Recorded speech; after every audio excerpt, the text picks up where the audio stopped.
کوئی شخص ایمان لاتا تو کفار ٹوٹ پڑتے، اس پر مکے، گھونسے اور ڈنڈے برسا دیتے۔ حضرت عمر رضی اللہ تعالیٰ عنہ ایمان لانے کے بعد ایک ایک کے دروازے پہ خود جا کے دستک دی، کہا کہ جب کوئی اسلام لاتا ہے تمہیں اطلاع پہنچتی ہے اور تم ڈنڈے لے کے آ جاتے ہو، میں تمہیں خود بتانے آیا ہوں کہ میں محمد عربی کا نوکر بن گیا ہوں۔ حضرت عمر اسلام لائے تو ڈنکے کی چوٹ پہ۔ حضرت عبداللہ ابن مسعود رضی اللہ تعالیٰ عنہ فرماتے ہیں کہ آپ کا اسلام لانا اسلام کے لیے عزت کا سبب ہوا، اسلام کے لیے وقار کی علامت بن گیا۔ تو حضرت عمر کا پاکیزہ وجود اسلام کے لیے خیر و برکت کا ضامن بنا۔ ایک مغربی مفکر نے کہا تھا اگر اس امت کو ایک عمر اور مل جاتا پوری روئے زمین پہ مسلمانوں کی حکومت ہوتی۔ اللہ تعالیٰ جل شانہ نے ان کی تائید میں قرآن کی آیات اتاری، فرمایا ہر امت میں ایک محدث ہوتا ہے، ایک ہے محدث جو حدیث روایت کرتا ہے، اور ایک محدث صاحب الہام کہہ لیجئے۔ ہر امت میں کوئی نہ کوئی صاحب الہام ہوتا ہے۔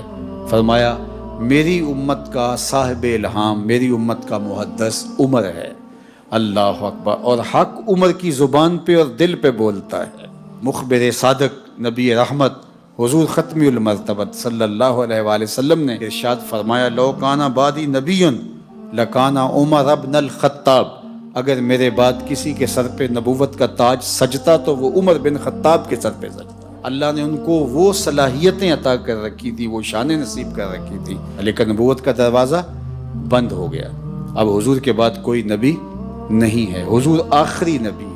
پھر ارشاد فرمایا ان اللہ جعل الحق علی لسان عمر وقلبہ، اللہ تعالیٰ نے حق کو حضرت عمر رضی اللہ تعالیٰ عنہ کی زبان پر بھی جاری کیا ہے اور ان کے دل پر بھی جاری کیا ہے۔ اور اللہ تعالیٰ نے ان کو ایک ایسا مقام عطا فرمایا اصحاب پیغمبر میں، عشرہ مبشرہ میں ہے، مہاجرین میں ہے، اور خلفائے اربعہ میں اللہ تعالیٰ نے ان کو دوسرا خلیفہ ہونے کا اعزاز عطا فرمایا۔ اور رسول اللہ صلی اللہ علیہ وسلم پر ایمان لانے والے یہ 40ویں فرد تھے۔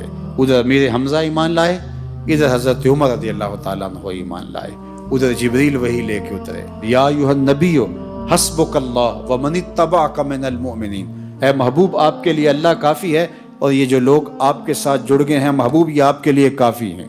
اب اسلام کی تقویت کے ساماں پیدا ہو گئے۔ بعد میں اللہ نے اسلام کو بہت فروغ عطا کیا۔ اذا جاء نصر اللہ والفتح ورأیت الناس یدخلون فی دین اللہ افواجا، پھر لوگ فوجوں کی شکل کے اندر اسلام میں داخل ہوئے، اور یہ اللہ کے محبوب کی مراد ہے۔ اللہ کے محبوب نے حضرت عمر کو اللہ سے مانگ کر لیا ہے۔ اللہ اکبر۔ تو سنو حضرت عمر رضی اللہ تعالیٰ عنہ کی شان۔ اللہ کے محبوب نے فرمایا اے خطاب کے بیٹے، مجھے قسم ہے اس رب کی جس کے قبضے میں میری جان ہے، اگر کسی راستے سے شیطان آ رہا ہو اور ادھر سے آپ کا گزر ہو تو شیطان رستہ بدل لیتا ہے۔ اللہ اکبر۔ حضرت سیدنا عمر رضی اللہ تعالیٰ عنہ نے اسلام کے لیے جو بے بہا خدمات سر انجام دی ہیں، اور حضور علیہ السلام کے لیے ان کا جو جذبہ صادقہ تھا، پھر جس طرح سے خلافت کی ذمہ داریاں ان کے کندھوں پہ آئیں، تو وہ دور ہمایوں کس طرح سے آپ نے گزارا، یہ تاریخ کا ایک روشن باب ہے۔ اور دوسری جانب ان کے عجز و انکسار کے یہ پہلو بھی دیکھیے کہ جب آپ کا آخری وقت آتا ہے تو آپ کے صاحبزادے کی گود میں آپ کا سر تھا، تو آخری لمحات میں وہ اپنے صاحبزادے سے فرمانے لگے کہ میرا سر گود سے اٹھا کے زمین پہ رکھ دو، یعنی اللہ کے حضور حاضر ہوتے ہوئے میں بحالت عجز پیش ہونا چاہتا ہوں۔ حضرت عمر امر بالمعروف اور نہی عن المنکر کا جذبہ بہت فراواں رکھتے تھے، اور آپ نے جو آخری کلام کیا جب آپ کے پاس ایک صاحب حال پوچھنے آئے اور ان کا تہ بند ٹخنوں سے نیچے لٹک رہا تھا، تو انہوں نے حال پوچھا اور آپ کی نظر اس کے ٹخنوں پہ پڑی،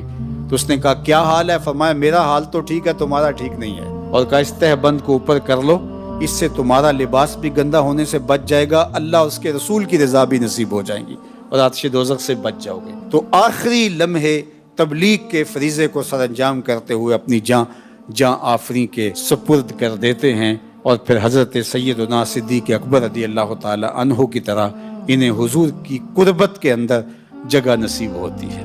اللہ اکبر۔ اللہ کے محبوب ایک دن مسجد نبوی سے باہر نکل رہے تھے، تو دائیں ہاتھ میں حضرت ابو بکر کا ہاتھ پکڑا تھا اور بائیں میں حضرت عمر کا ہاتھ پکڑا تھا، اور جو بیرونی دروازہ تھا اس جانب چل رہے تھے اور باہر سے کوئی اندر آیا تو آقا کریم نے اس کو دیکھ کر کے فرمایا ہاکذا نبعث یوم القیامہ، کہ ہم قیامت کے دن یوں اٹھائے جائیں گے، میرے دائیں ہاتھ میں ابو بکر کا ہاتھ ہوگا، بائیں میں عمر کا ہاتھ ہوگا۔ جے شک ہووی تے چل مدینے، جے شک ہووی تے چل مدینے، آ ویخ لے جوڑ مزاراں دا بن یار نبی دیاں یاراں دا۔